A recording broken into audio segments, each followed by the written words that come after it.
Hello and welcome to Clipboard Education. Today we will discuss chapter 15. The name of the chapter is Some Natural Phenomena. The video has been presented by me. So let's start. In this chapter we shall discuss two destructive natural phenomena. हम दो विध्वंसकारी प्राकृतिक आपदाओं का अध्ययन करेंगे. सबसे पहला है लाइटनिंग. बिजली जो होती है वो हमें किस प्रकार नुकसान पहुंचाती है.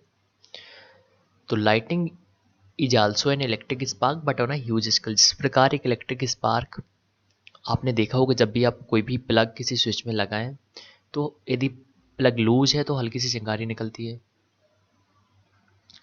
तो उसी प्रकार जो इलेक्ट्रिक स्पार्क है, लाइटनिंग भी एक प्रकार का इलेक्ट्रिक स्पार्क है बट बड़े लेवल का. जो बिजली है, जो बिजली गिरती है पेड़ों पे, ज़मीनों पे, दुकानों पे, घरों पे, वह क्या है, एक प्रकार की चिंगारी है बड़े स्तर की.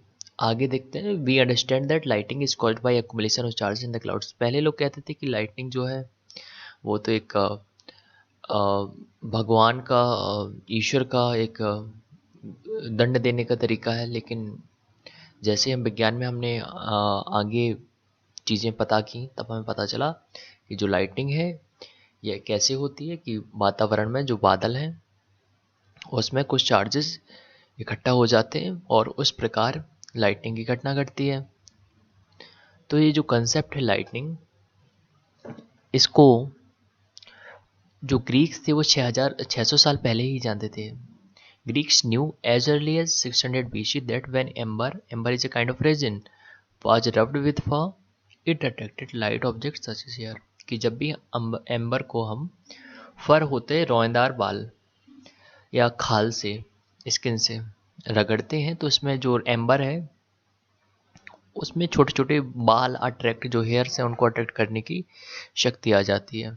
जैसे हम कांच की छड़ को रेशम से रगड़ते हैं तो जो कांच की छड़ है उस पर आवेश आ जाता है, उस वो चार्ज हो जाती है, उस पर पॉजिटिव आवेश आ जाता है. जब कांच की छड़ को रेशम से रगड़ते हैं तो पॉजिटिव चार्ज आ जाता है उस पर. तो जो लाइटनिंग है, लाइटनिंग कोई एक दैवीय आपदा नहीं है. लाइटनिंग कुछ कारण है लाइटनिंग के, उनको हम जानेंगे. और सबसे जो छोटा कारण, जो छोटा एक कंसेप्ट है जो समझना चाहिए, जिस प्रकार हम कभी आपने देखा होगा कि यदि आप कांच की छड़ को रेशम से रगड़ो तो उसमें कुछ चार्ज इकट्ठा हो जाता है. तो उसी प्रकार वातावरण में, बादलों में भी कुछ चार्ज इकट्ठा हो जाता है और तब लाइटनिंग की घटना घटती है. In 1752 Benjamin Franklin an American scientist showed that lightning and the spark from your clothes are essentially the same phenomena. कभी कभी आप पॉलिस्टर की क्लॉथ्स पहने होते हो और जैसे ही आप उनको पॉलिस्टर की क्लॉथ्स उतारते हो ना तो आपके रोए कुछ आवाज़ करते हुए और निकलते हैं. तो वही वहाँ पे भी स्पार्क डेवलप, वहाँ पे भी क्या हो जाता है कि चार्ज डेवलप हो जाता है हमारे बालों और उन क्लॉथ्स के बीच, कपड़ों के बीच में. जब हम कपड़े वो उतारते हैं तो हमारे शरीर से पूरे हमारे जो बाल हैं शरीर के, हाथों पैरों के, वो आवाज़ करते हुए, चटचटाते हुए हम कपड़े उतारते हैं तो आवाज़ जो होती है कपड़ों और बालों के बीच में, उसी प्रकार लाइटनिंग भी ऐसे ही एक लाइटनिंग की फिनोमेना है. आगे देखते हैं. When a plastic refill is rubbed with polythene. जब भी हम किसी प्लास्टिक रिफिल को पॉलीथीन से रब करेंगे एक छोटा सा चार्ज आ जाएगा. और when a plastic comb is rubbed with dry hair. और जब किसी प्लास्टिक के कॉम्ब को ड्राई हेयर के साथ रब किया जाता है तब भी इसमें छोटा सा चार्ज आ जाता है. तो कब कब चार्ज आता है? जब हम प्लास्टिक की रिफिल को पॉलीथीन से रब करते हैं या प्लास्टिक कॉम्ब को ड्राई हेयर से रब करते हैं. These objectives are called charged objects. और इस प्रकार की ये वस्तुएं आवेशित वस्तुएं कहलाती हैं. कौन कौन कब आवेशित होता है? जब हम कोई प्लास्टिक रिफिल पॉलीथीन से रब करें या कोई प्लास्टिक का कॉम्ब ड्राई हेयर से रब करें. It is a conventional to call that charge acquired by a glass rod when it is rubbed with silk as positive. मैंने आपको बताया था कि कांच की छड़ को जब भी हम ग्लास रॉड है उसको हम सिल्क यानी रेशम से रगड़ेंगे तो पॉजिटिव आवेश आएगा।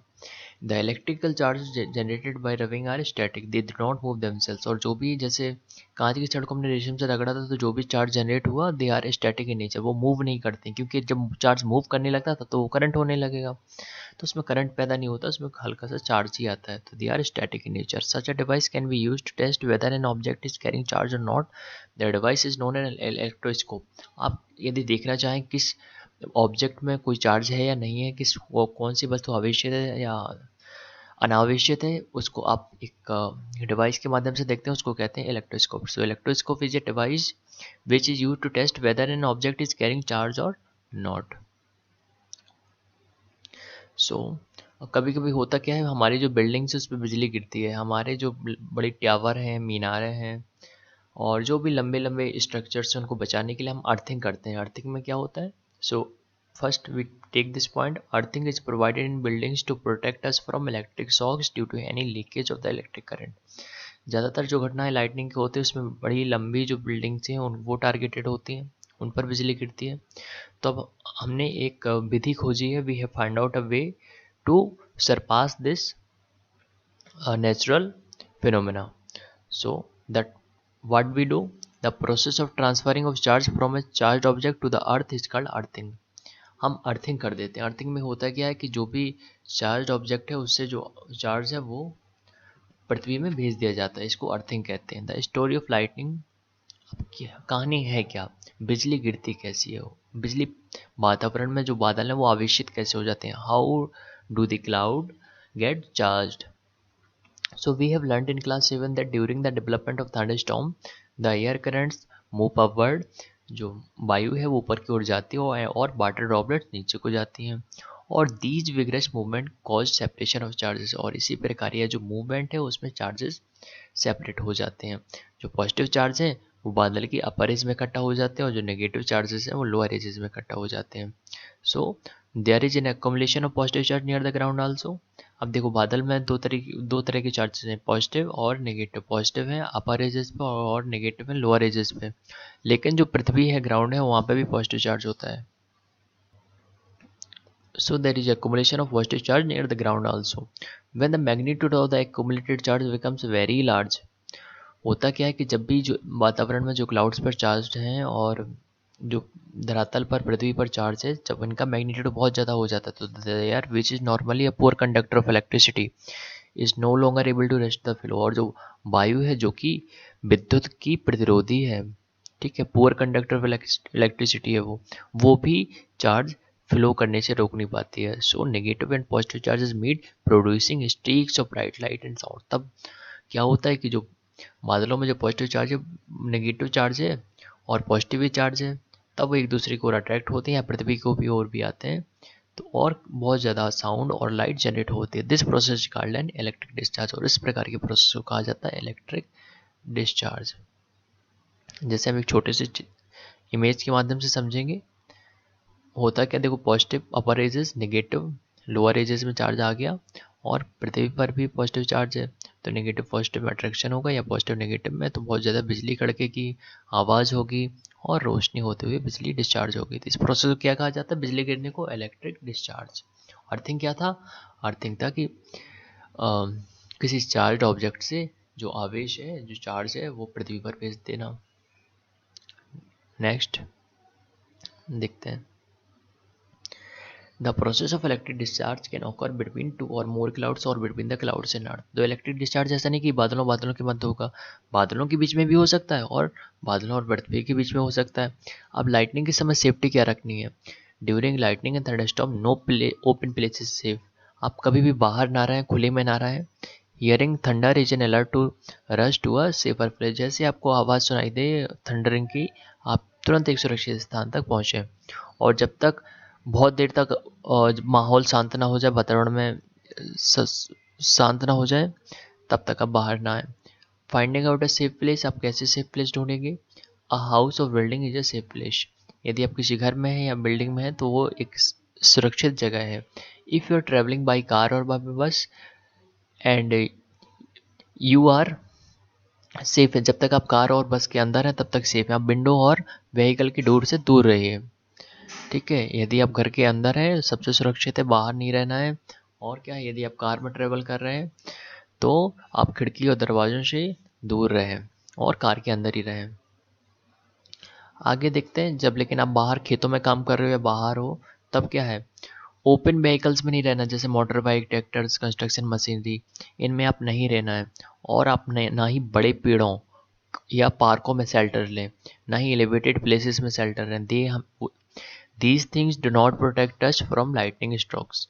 ये हमें लाइटनिंग से नहीं बचा सकती हैं। तो आपको अम्ब्रेला भी नहीं लेना है, क्योंकि अम्ब्रेला में जो ऊपर की मेटल टिप होती है वो कंडक्टिंग होती है, तो वो भी अट्रैक्ट कर सकती है लाइटनिंग को। तो अम्ब्रेला भी आपको नहीं लेना है। In a forest take shelter under shorter trees, वो छोटे छोटे पेड़ों के नीचे शेल्टर लेना है। If no shelter is available then you are in open field, stay far away from all places, stay away from the poles and other metal object. सारे खम्भों से दूर रहो, सारे बड़े पेड़ों से दूर रहो, और जो भी धातुएं की चीज़ें हैं, जो भी मेटल ऑब्जेक्ट्स, उनसे दूर रहो। ऐसा नहीं कि आप ग्राउंड पे लेट जा रहे हो, कुछ नहीं है आपके पास, तो नहीं लेटना भी नहीं है, आपको इस पोजीशन में रहना है। स्क्वाट लो ऑन ग्राउंड, आपको ऐसे पैर मोड़ के बैठ जाना है। You have to place your hands on knees and your head on the hands. This position will make you the smallest target to be struck. और इस प्रकार आप अपना शरीर सिकोड़कर एक छोटा सा रूप, एक टारगेट बन जाएगा आपके शरीर का, जिससे बिजली गिरने की संभावना बहुत कम हो जाएगी। So you have to take this form, you have to bend your hands and knees and sit like that. Inside the house, if you are inside the house, what are the precautions that need to be taken to avoid lightning? Lightning can strike telephone cords, electric wires and metal pipes. During a thunderstorm, contact of these should be avoided. It is safer to use mobile phones and cordless phones. आप क्या करें, आप telephone wire से और जो electric wire से, metal pipe से, इनसे दूर रहें। आप हो सकता है मोबाइल यूज करें या कॉर्डलेस फ़ोन से यूज करें। और आप किसी ऐसे व्यक्ति को कॉल अप ना करें जो भी एक वायर्ड फ़ोन के थ्रू आपको रिसीव कर रहा हो। मतलब कोई यदि एक वायर वाला फ़ोन यूज कर रहा है, आप तो मोबाइल से बात कर रहे हो, लेकिन आपके सामने वाला वायर्ड फ़ोन से बात कर रहा है, तो this is not a good thing, because the lightning can strike him also. So bathing should be avoided during thunderstorm to avoid contact with running water. अब नहाए ना थंडरस्टॉर्म में, हो सकता है पानी में करंट हो तो सारे पूरा घर का पानी में करंट आ जाए। तो electric appliances like computer, TV and etc should be unplugged. Electric lights can remain on. आप इलेक्ट्रिक लाइट जलाएं, बाकी जितने भी गैजेट्स हैं, जो भी वायर्ड गैजेट्स हैं, उनको अनप्लग करते हैं। नेक्स्ट, लाइटिंग कंडक्टर क्या होता है? Lighting conductor is a device used to protect buildings from the effect of lighting. Lighting conductor में क्या होता है कि हम एक मेटलिक रॉड जो कि बिल्डिंग से टाल होती है, उसको बिल्डिंग की छत पे या दीवारों की जो लंबी दीवारें हैं उनके ऊपर टांग देते हैं। One end of the rod is kept out of the air and the other is buried deep in the ground. Lighting conductor बिजली से बचाने का एक तरीका है। बिजली गिरने से किसी भी बिल्डिंग के ऊपर बिजली ना गिरे, हम लोगों के घर के ऊपर या ऑफिस के घर के ऊपर लाइटिंग कंडक्टर लगाया जाता है। क्यों लगाया जाता है? ताकि हम प्रोटेक्टेड हो सकें लाइटनिंग से। इसमें होता क्या है, एक मेटल रोड होती है जो बिल्डिंग के ऊपर होती है, और उसका जो दूसरा सिरा होता है, पूरा बहुत बड़ा वायर होता है, इसका मेटलिक, इसका जो लाइटनिंग कंडक्टर होता है, एक जो मेटलिक रॉड है वो ऊपर जो रहेगी, उसको छत पर लगा दिया जाता है बहुत ऊंचे से, कि वो उसकी जो ऊंचाई हो घर की ऊंचाई से भी ऊपर पहुंच जाए। One end of the rod is kept out of the air, kept out in the air and the other is buried deep in the ground. और दूसरा जो एंड है उसको ग्राउंड में बरी कर दिया जाता है। The rod provides easy route for the transfer of electric charge to the ground. और इस प्रकार जो जो रॉड है, जो आपने लाइटनिंग कंडक्टर लगाया है, उससे जो भी बिजली गिरेगी घर पे, तो वो लाइट जो रॉड है मेटलिक, वो अट्रैक्ट करके सीधा ज़मीन में भेज देगी, तो मतलब अर्थिंग कर देगा सीधा सीधा। The metal columns use during construction, electric wires and water pipes in the buildings also protect us to an extent. और थोड़ी हद तक मेटल के जो कॉलम्स हैं, जो कंस्ट्रक्शन के दौरान लगाए जाते हैं, इलेक्ट्रिक वायर्स हैं, वाटर पाइप्स हैं बिल्डिंग में, वो भी हमें कुछ हद तक लाइटिंग से सुरक्षा करते हैं। But do not touch them during a thunderstorm. लेकिन आप थंडरस्टॉर्म के दौरान जब भी बिजली कड़के पानी बरसे, तब आप उनको ना छुएं। देखो लाइटनिंग कंडक्टर क्या होता है, एक जो मेटल के टिप है बहुत बिल्डिंग से ऊंचे है, और उसका जो पूरा वायर है वो नीचे ग्राउंड में लगा दिया जाता है, ताकि अर्थिंग हो जाए सीधा सीधा, और कोई भी हम बच जाएं बिजली से। आगे अर्थक्वेक, हम दो नेचुरल फिनोमेना पढ़ने वाले हैं इस जो चैप्टर है क्लास 8 चैप्टर 15 नेचुरल फिनोमेना, 2 विध्वंसकारी फिनोमेना, 2 डिस्ट्रक्टिव फिनोमेना हम पढ़ने वाले हैं। लाइटिंग हम पढ़ चुके हैं, बिजली गिरना, लाखों लोग मरते हैं। और earthquake, this is also an very huge phenomena that is dangerously leader for our society. Earthquake, earthquake होता क्या है?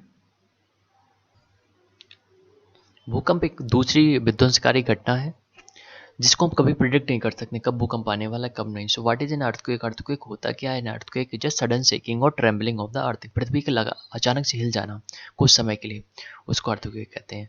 और इसमें क्यों होती है? क्योंकि हमारे अर्थ की जो क्रस्ट है, हमारी जो अर्थ की जो अंदर की जो रचना है वो हिल जाती है, और यही डिस्टर्बेंस जो होता है उससे अर्थक्वेक आता है। तो अर्थक्वेक से और क्या चीज़ें हो सकती हैं? तो अर्थक्वेक और कभी कभी बाढ़ को भी साथ में ले आता है, लैंडस्लाइड हो जाती है, पहाड़ गिर जाते हैं, सुनामी आ जाती है। सो लेकिन अब हम जानते हैं कि these are the earthquake is caused by the disturbance deep down the upper most layer of the earth called crust. तो हमारी पृथ्वी की सबसे पहली लेयर जो क्रस्ट है ना, उसमें कुछ डिस्टर्बेंसेस होते हैं, उसके कारण अर्थक्वेक आते हैं। हमें ये पता होना चाहिए। हमें कोई भी मिथ्या और जो पारंपरिक हमारे विचार थे कि पृथ्वी शेषनाग पर स्थिर है और जब भी शेषनाग सांस लेते हैं तो भूकंप आ जाता है। So now we know the science behind it. Next, so there are 3 layers, crust, mantle, core. 3 layers होती हैं पृथ्वी की, सबसे क्रस्ट, मेंटल, कोर। ठीक है। सो हमारी जो पृथ्वी है is not in one piece, it is fragmented और each fragment is called a plate. हमारी पृथ्वी में बहुत सी प्लेट्स होती हैं, ऐसा नहीं कि पूरा एक वन पीस में है हमारी जो पृथ्वी है। हमारी जो अर्थ है it is in fragments, each fragment is called a plate. और प्ले जो हर एक जो फ्रेगमेंट है उसको प्लेट कहा जाता है। These plates are continual motion, और प्लेट्स हैं वो हमेशा घूमती रहती हैं। जब भी एक दूसरे से होकर गुजरती हैं या एक प्लेट दूसरे से कोलाइड करती है तब हमें अर्थ की क्रस्ट में डिस्टर्बेंसेस समझ में आते हैं। और it is the disturbances that shows up an earthquake on the surface of earth. जब भी प्लेट प्लेट टेक्टोनिक्स जब एक दूसरे को से कोलाइड करती हैं, सरपास करती हैं हेविली, तब अर्थक्वेक आता है। कुछ प्लेट्स हैं जैसे हमारी इंडियन जो ये जो प्लेट है वो हमारी इंडियन प्लेट है, अरेबियन प्लेट है, यूरेशियन प्लेट्स है। सो एक रफ डायग्राम है, यहाँ पे हिमालय रीजन है, यूरेशियन प्लेट्स हैं। यहाँ पे जो प्लेट्स एक दूसरे से कोलाइड करेंगी तो नेपाल और हम हिमालयन साइड में भूकंप आएगा। यहाँ पे अरेबियन प्लेट और इंडियन प्लेट जब कोलाइड करेगी तो गुजरात कक्ष में एक सीस्मिक जोन बन जाता है। सीस्मिक जोन क्या होता है? जहाँ पे भूकंप आने की संभावना ज़्यादा हो। ठीक है। राजस्थान का एरिया, दिल्ली का एरिया, ये सब क्या है? सीस्मिक जोन में आते हैं। Next, so tremors on the earth can also be caused when a volcano. देखो ऐसा नहीं कि केवल प्लेट टेक्टोनिक्स के कोलिजन से ही ट्रेमर्स जो ट्रेमर्स हैं वो आती है, मतलब भूकंप आता है। Tremors on the earth can also be caused when a volcano erupts और अ meteor hits the earth और an underground nuclear explosion is carried out। जब भी कोई नाभिकीय विस्फोट होगा, कोई जो ग्रह है वो पृथ्वी पर आके, मीटियोरेट्स होते हैं कि जो बड़े बड़े पत्थर जो हमारे अंतरिक्ष में घूमते रहते हैं वो पृथ्वी से टकराते हैं। और जब भी कोई ज्वालामुखी का विस्फोट होगा तब भी पृथ्वी कांप जाती है और तभी अर्थक्वेक आ सकते हैं। सो एक प्लेट टेक्टोनिक्स देखते हैं कैसे मूव करती हैं। ये ब्रशिंग होती है। ब्रशिंग माने एक दूसरे से दूर भागना। यहाँ पे जा रहा है इसका एरो और इस तरफ ये वाला जो हिस्सा है प्लेट का वो इस तरफ जा रहा है। कोलाइडिंग होती है, ये इस तरफ जा रही थी, ये इस तरफ जा रही थी, दोनों में कोलिजन हो गया। सो तभी अर्थक्वेक जनरेट होता है। Since earthquakes are caused by the movements of plates,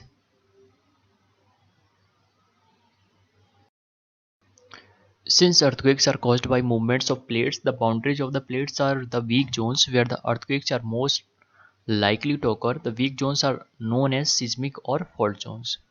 अब हमने जाना था कि जो अर्थक्वेक जो होते हैं वो टेक्टोनिक्स जो प्लेट्स होती हैं उनकी मूवमेंट एक उनका रीजन होता है अर्थक्वेक के आने का। बाकी अन्य भी रीजन है जैसे वोल्केनिक एरप्शन, कोई भी मीटियोराइट अर्थ पर हिट करता है, कोई अंडरग्राउंड न्यूक्लियर एक्सप्लोजन होता है, तो वो भी कारण होते हैं किसी भी अर्थक्वेक के आने के।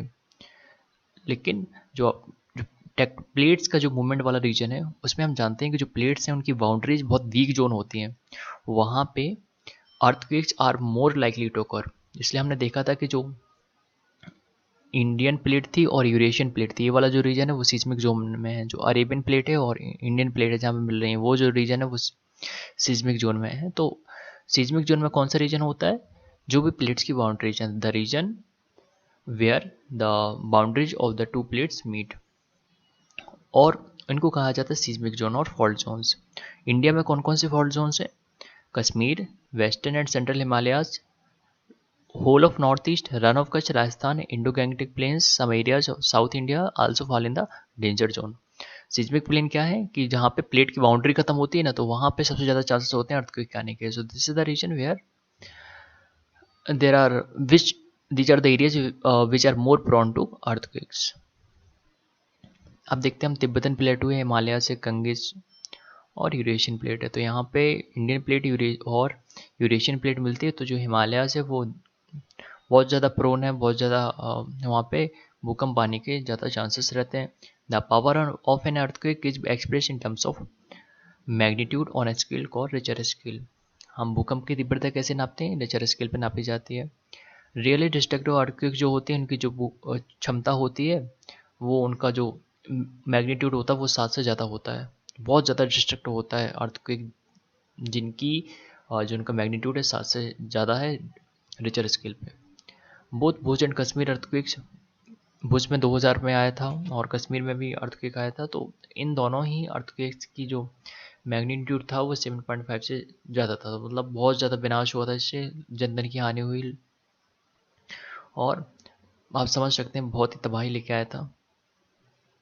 तो यहाँ पे इम्पोर्टेंट पॉइंट है कि किस पैमाने पर भूकंप की तीव्रता नापी जाती है रिचर स्केल पे, और से किस तरीके के अर्थक्वेक को, कितनी परिमाण वाले, कितने मैग्नीट्यूड वाले अर्थक्वेक को डिस्ट्रक्टिव अर्थक्वेक कहा जाता है। तो वो है 7 से, जिसकी भी मैग्नीट्यूड 7 से ज़्यादा होता है उस अर्थक्वेक को हम हाईली डिस्ट्रक्टिव अर्थक्वेक कहेंगे। आगे देखते हैं। अब एक चीज़ होती है सिस्मोग्राफ। सिस्मोग्राफ में क्या होता है? ये जो भी वेव्स पृथ्वी पर जनरेट होती है ना, उनको एक रिकॉर्ड करता है। The tremors produce waves on surface of the अर्थ। जब भी पृथ्वी कांपेगी तो जो वेव्स जनरेट होंगी उनको जो सिस्मिक वेव्स कहा जाता है, और एक इंस्ट्रूमेंट है सिस्मोग्राफ जो इन वेव्स को रिकॉर्ड करता है। जब भी जैसे वेव्स आ रही है यहाँ पे, इसको कहते हैं क्या? फोकस। जहाँ से वेव्स, जो इसका सेंटर है जहाँ से वेव्स निकल रही हैं, और इसका जस्ट ऊपर जो जो पॉइंट होता है, फोकस के जस्ट ऊपर जो धरातल पर पॉइंट होता है सरफेस पर, उसको कहते हैं एपिसेंटर। ये जो वेव्स हैं वो सिस्मिक वेव्स हैं।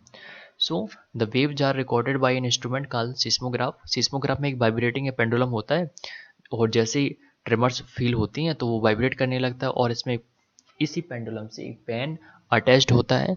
The pen records the seismic waves on a paper which moves under it. और जैसे पेन रिकॉर्डिंग स्टार्ट करता है सिस्मिक वेव्स में, हम जान जाते हैं, हम scientist can construct a complete map of earthquake.